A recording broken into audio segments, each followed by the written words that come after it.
শোকাবহ একদিন, মাইলস্টোন স্কুলে বিমান দুর্ঘটনার ছায়া ফেলেছে পুরো জাতির হৃদয়ে। সেই শোকের ভাব নিয়েই গ্যালারি ভর্তি দর্শক, তাদের কণ্ঠে জয় দিয়ে গেল দিনের ক্ষতে প্রলেপ দেয়ার আশা। মাঠে দুই দল, বাংলাদেশ ও পাকিস্তান। ম্যাচ শুরুর আগেই দুর্ঘটনা কবলিতদের জন্য নীরবতা আর কালো ব্যাজে ফুটিয়ে তোলে শ্রদ্ধা। এদিন টস ভাগ্য যায়নি লিটন দাসের পক্ষে। একাদশে নাইম শেখ ও শরীফুল ফিরেছেন তামিম তাসকিনের বদলে। একাদশের সুযোগ পাওয়াটা হেলায় হারান নাইম। নামের প্রতি সুবিচার করতে পারেননি লিটন দাসও। তাওহিদ হৃদয় ফেরেন রানের খাতা খোলার আগেই। ইমন ফিরলেন ব্যক্তিগত 14 রানেই। দল তখন 28 রানে 4 উইকেট হারিয়ে ধুঁকছে।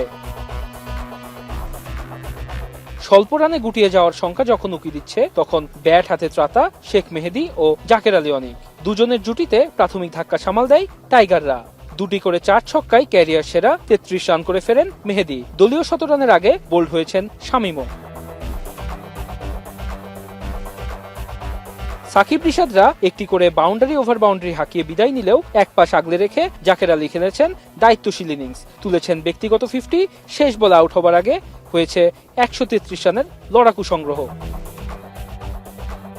মাঝারি সংগ্রহ নিয়ে বাংলাদেশের শুরুটা হয়েছে উড়ন্ত। প্রথম ওভারে সাইম আইয়ুবের রান আউট দিয়ে শুরু। শরীফুল, সাকিব, মাহেদীরা 5 ওভারে ফেরান ফখর জামান, হারিস ও 2 নওয়াজকে। দলীয় 50-এর আগেই ফেরেন সালমান আঘা ও খুশদিল শাহ। ম্যাচ জয়ের স্বপ্নে যখন টাইগাররা বিভোর, তখনই যেন খুঁটি গাড়েন ফাহিম আশরাফ, আব্বাস আলীর অষ্টম উইকেট জুটি। 4 ছক্কা হাঁকিয়ে ভীতি ছড়ান গ্যালারি থেকে ড্রেসিং রুমে। 16 ওভারে নিজের দ্বিতীয় স্পেলে বল হাতে নিয়েই আফ্রিদির উইকেট উপড়ে ফেলে আবারও উল্লাসে মাতেন শরীফুল। সহজ ম্যাচ আবারও কঠিন করে টাইগাররা যদিও 19তম ওভারে ফাহিম আশরাফকে ফিরিয়ে ম্যাচ মুঠোয় আনেন রিশাদ। শেষ ব্যাটারকে ফেরান মুস্তাফিজ। এমন জয়ের পরে বাঁধ ভাঙা উচ্ছ্বাসে মাতেন সমর্থকরা। তাদের স্বপ্ন এখন আরো বড়। শোকের দিনেও দর্শকরা ভোলেননি আহত নিহতদের। ফাহিম আশরাফ যে খেলাটা দিল, আমরা তো ম্যাচ ছেড়েই দিছিলাম। আমরা এরকম একটি ম্যাচই দিয়েছিলাম। অনেক ভালো করছে বাংলাদেশ, অনেক ভালো করছে, দুটো ম্যাচ ভালো করছে, সামনেও ভালো খেলবে। এক ম্যাচ হাতে রেখে নিশ্চিত হয়েছে সিরিজ। লক্ষ্যটা এখন আরো বড়। একদিন বিরতিতেই বাংলাদেশের টার্গেটে এই মাঠেই পাকিস্তানের বিপক্ষে নামবে টাইগাররা।